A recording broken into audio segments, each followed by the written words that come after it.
देखिए, ये बात बिल्कुल स्पष्ट हो गई है कि पार्लियामेंट के अंदर जो पूरा ड्रामा रचा गया था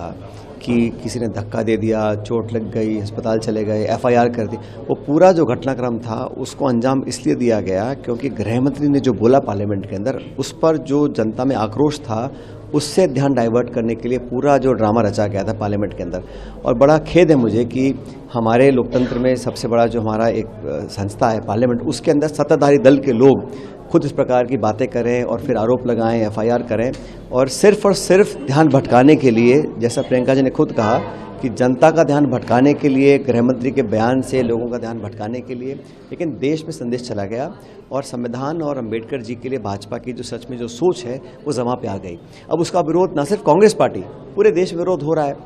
अब बीजेपी चाहती है कि इस देश में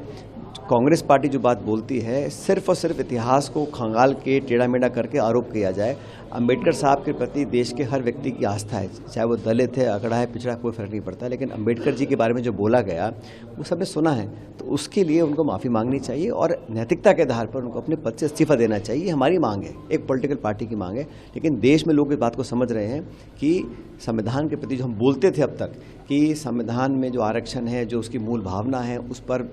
घात लगाकर भाजपा आक्रमण करना चाहती है, वो अब स्पष्ट हो रहा है धीरे धीरे। और मुझे ऐसा लगता है कि जो सोच और प्रवृत्ति है भारतीय जनता पार्टी की, क्योंकि सत्ता में बहुत साल हो गए उनको, तो उनकी सोच जो है वो संविधान की जो मूल भावना है उसके विरोध में है। और इस पूरे मुल्क में जो गरीब है, पिछड़ा है, वंचित है, दलित है, आदिवासी है, जिनको संरक्षण संविधान ने दिया है,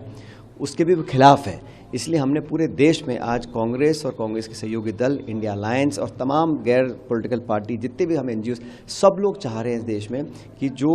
कहा गया उस पर उनको माफ़ी मांगनी चाहिए और पूरी पार्टी को माफ़ी मांगनी चाहिए।